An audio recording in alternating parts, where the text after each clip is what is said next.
other points. One is the front page of papers over the weekend carried the story that they're talking about expelling all Christians from Israel. Oh, isn't that nice? And then the second point is that the Jews in this country are just raising a big, in speech after speech. Now, for example, this morning, the front page of the Atlanta Constitution, its third major story on the front page was a rabbi denouncing what is called Key 73. Key 73 is a combination of all the major denominations in the United States, including most Roman Catholics, for the first time joining together in an evangelistic effort. What I really think is that deep down in this country there is a lot of anti-Semitism, and all this is going to do is stir it up. It's right under the surface, and oh boy, right to the top. But I would be very, very tough with all of our Jewish friends in here, and like Tannenbaum, you tell him he's making a terrible mistake, and that they're going to get the darndest wave of anti-Semitism here if they don't behave. That's exactly right, and Mark Tannenbaum is probably the most outspoken and the most listened to rabbi in America. Yeah. And he's going to come down here this week, and he wrote a letter to the New York Times defending me a few days ago. Mm-hmm. And I think if we can swing him over to make some strong statements, it'll have a great effect. Right. He's certainly one of the cleverest and most brilliant of the rabbis. Right. Right. And it was very much for you this past time. You know, we tried to get him to lead the prayer at the Republican convention, but he felt he couldn't go quite that far. No. Well, the thing that you've really got to emphasize to him, though, Billy, is this anti-Semitism is stronger than we think, you know.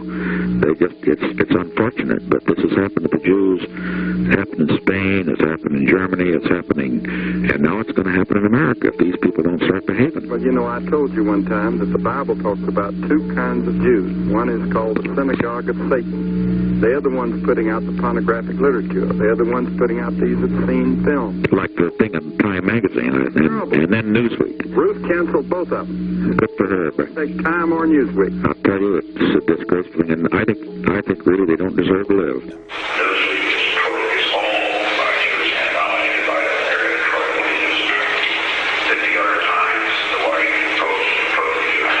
Boy, I'll tell you, privately, you've got to be very strong with these people. Have a real hair-letting with Rabbi Tannenbaum and find out exactly. And he I think, basically is our friend. And I want to... You could point out this, that there's nothing that I want to do more than to be, not only a friend of Israel, but a friend of the Jews in this country, but that I have to turn back a terrible tide here if they don't get a hold of it themselves. And it's up to them. And they better understand it and understand it quick. And because there are elements in this country, not just the Berkshires, but a lot of reasonable people are now getting awful sick of it. They really are. Don't you think so?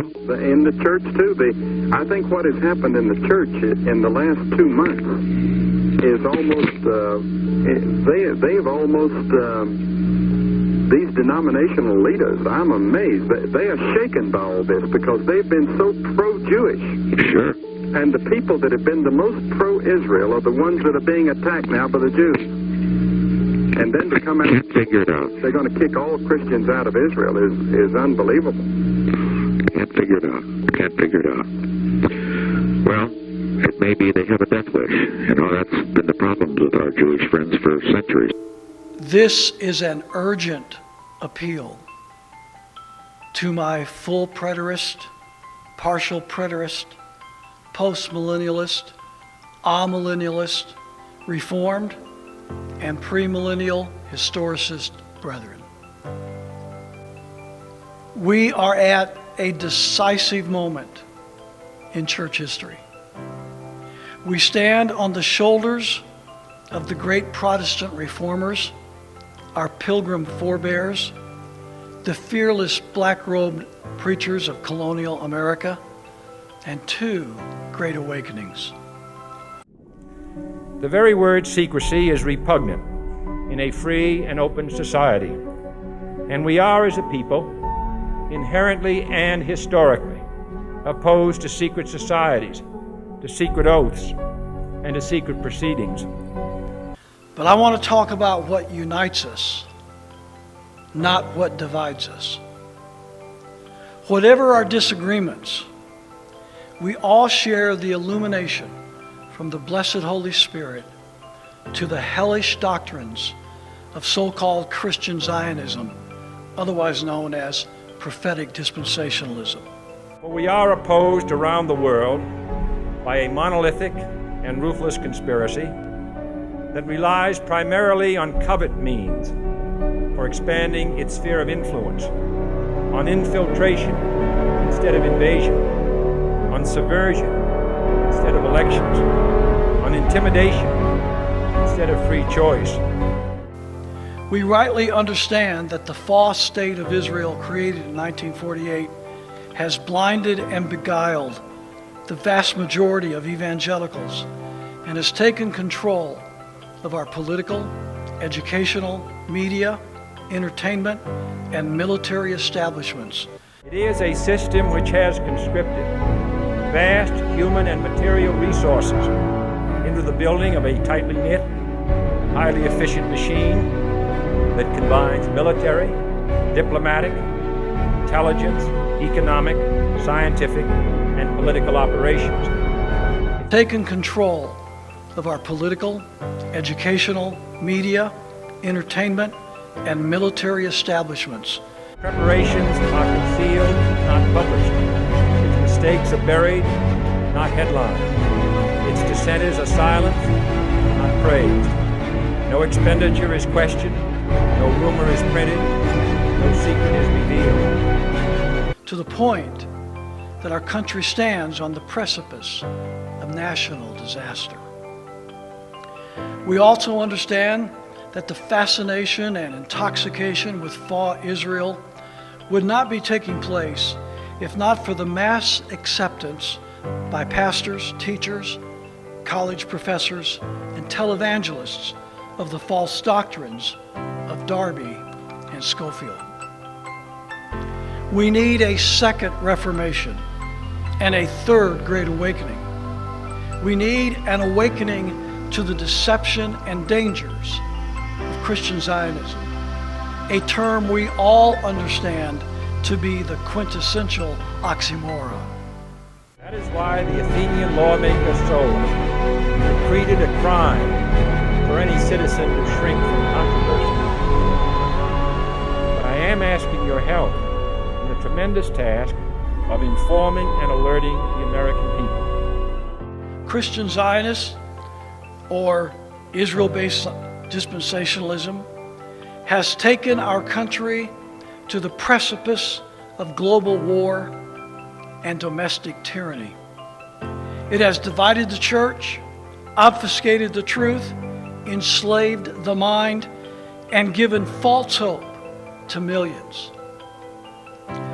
I believe God has already begun calling a remnant out of the false gospel of Christian Zionism.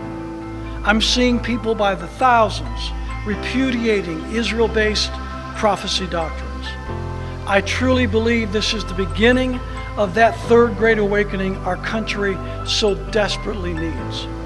Confident that with your help, man will be what he was born to be, free and independent. I call on preterists, full and partial. I call on postmillennialists, amillennialists, reformed, and premillennial historicists to agreeably disagree on the nuances of prophecy and understand that none of us is the enemy of Christ. I call on each of us to unite our hearts and our prayers in working together to help the masses of Christians and unchurched alike, whom God is already moving with His Spirit, and in exposing the fallacies of Christian Zionism, complete with its racial divisions, hatred, and warmongering, and in tenderness and boldness, bring the wanderers home, home to peace, home to love, home to God.